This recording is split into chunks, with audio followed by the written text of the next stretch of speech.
It's like I mean, if you're saying you're 180 pounds, you're not really 145, right? So it's crazy that you're the 145-pound champion, but you're a 180-pound man. It's kind of nuts. Yeah, but at the same time, if you go to the next weight class, you are playing with a disadvantage because the guy in the next division is cutting a lot of weight. Mm-hmm. So if you don't do that, at the end of the day, you walk inside the octagon and you are the smaller guy. Yeah, like Islam. Islam Makhachev is huge. I mean, that guy, how he makes 155 is, I don't understand it. Every time I stand next to him, like, how are you 155? How much do you think he walks around? He's got to be 190-ish, in the 190 range. He's Yeah. got to be. That's what he looks like to me. I never saw him in a person. Yeah, he's thick. He's thick and big. I mean, he's not he's not a 155-pound man. It's just so silly. The whole thing is just it's an old thing that we kept for no reason. It's interesting because Spain doesn't have a long history of mixed martial arts. Mm-mm. So, like, you are the first champion from Spain in the UFC. So I was the first guy to get into the top 15, the top 10, the top 5, and then the world champion. We had a guy in Spain who fought in the UFC. I don't know if you remember him, Enrique Wasabi. Okay, yeah. He did the Ultimate Fighter. Then we have another guy also, Joel Alvarez. He's doing a great job also. But before that, we didn't have anyone. He's so great. I was so happy for him this Saturday because he really deserved to get that title back. Does it bother you to see someone win your title? No, not at all. You good? I'm good. You're like, I'm good? I'm good. Happy for him. You established, you won, you defended. I won, I defended. Right now I have completely different challenge in front of me. I wish him nothing but the best, and to everyone. Like, I wish the best wins all the time. That's great. Yeah. That's great. I don't care. What about Paddy Pimblett, though? He did a great job. He did a great job. He did what he had to do. He did. But for me, it's like, I'm going to be completely honest with you. For me, Chandler, he never was a extraordinary fighter. He was like average level of fighter. Like, who did he beat, like, in the UFC? If they give me the fight with Charles, it's going to be That's good a good one fight, too. also. That's a great fight, too. That's It's a great fight, too. I would like to fight with Islam, that's for sure. I would like to fight him. But if they don't give you that fight, if they give you like a number one contender fight, when would you like to fight next? I wouldn't fight for a number one contender Really? fight. No. You only want to fight for the title? Yeah, of course. Really? Okay. Of course. I understand. That makes sense to me. Look, also, it's the most marketable fight. Everybody else has lost to him, right? I don't care if Islam decides that he doesn't want to fight me. I don't care. I said till you're gonna have to fight me. Okay. You say that you are the world champion. You're gonna keep dominating the division, all that.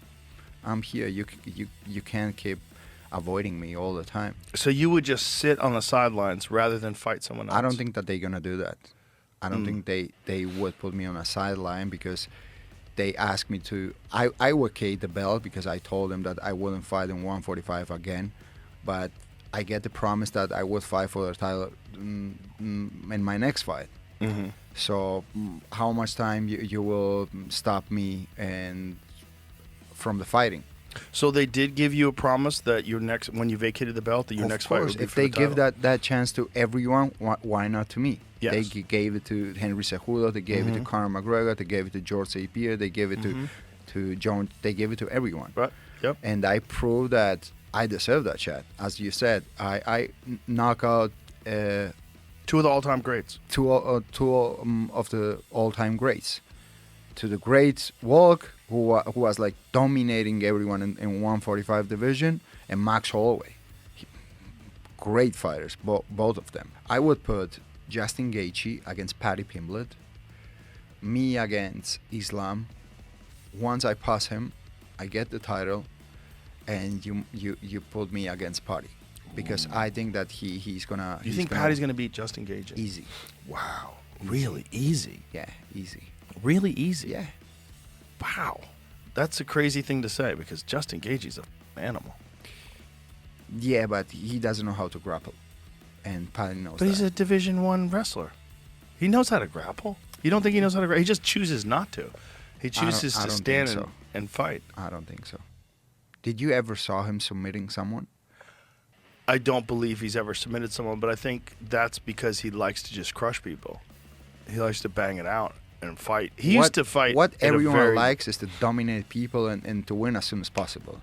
If you have the ability to submit someone as soon as you can, you would do it. I think that's your mindset. I think Justin Gaethje's mindset is to be the most violent person alive. Yeah, if they offer me a fight against Conor right now, we'll see. Why not? Why not? Why not? Why The- not? I wouldn't say just no. the I wouldn't say numbers. no. Just- It would be a great one. But what excites me more is the fight with Paddy. Really? Yeah, that fight excites me even more. And if they could put that fight in Spain, in the Bernabeu Stadium, Ooh. I know that Dana doesn't like to put the events in the stadium, but that's the only stadium in the world that they can close the roof. Oh, okay. Yeah. And this prepared How for many- that kind of How many people? 80,000. Said something about Georgia. Oh, he said something Stop. about your country. Yeah. What did he say? He said, like, now I understand why the Russians are bombing Georgia or something, like putting bombs in Georgia. And I'm Whoa. like, bro, Whoa. don't joke with that.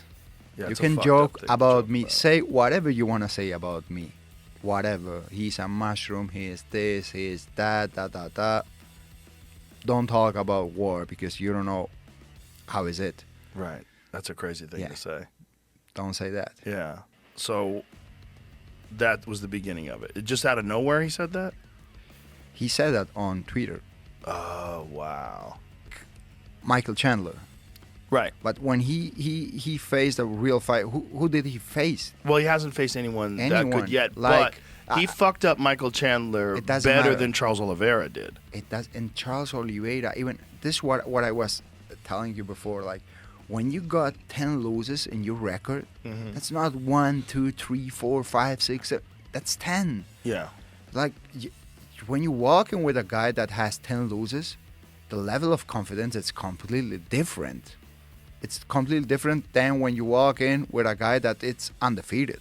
Right. He's a dangerous guy in the striking, in the ground game, everywhere you look at him. He's a dangerous guy. He never takes a lose. That's a different mentality. You gotta have to kill him to give up. He's not gonna even give up. You gotta have to kill him.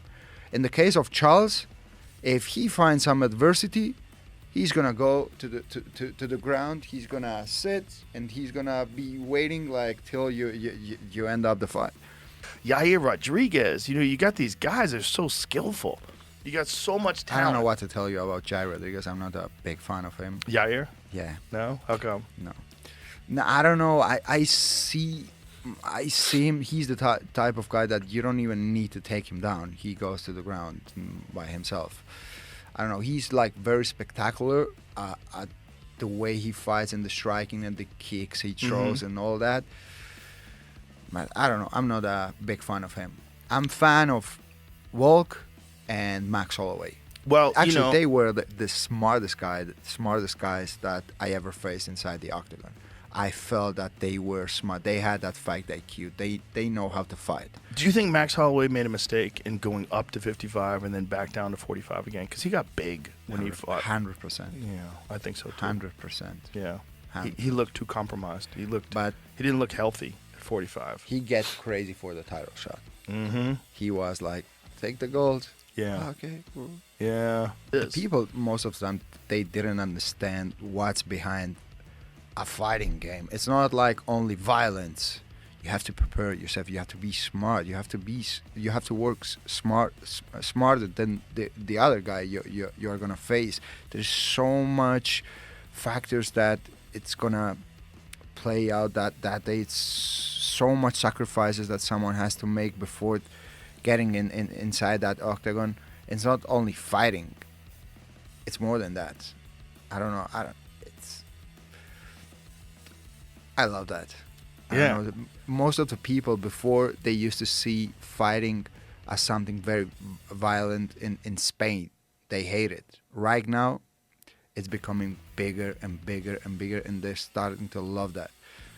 And I saw that since the day I started, because I used to say to the people like 10 years ago in Spain, "What you doing?" "I'm fighting." "Ah, don't do that. Start learning something. Start studying. I'm like, I'm studying. Everyone chooses a career in his life. Someone wants to be a doctor. Someone wants to be a constructor. Yeah. Someone wants to be this or that. I want to be a fighter. Yeah. And I have to learn to be a fighter also.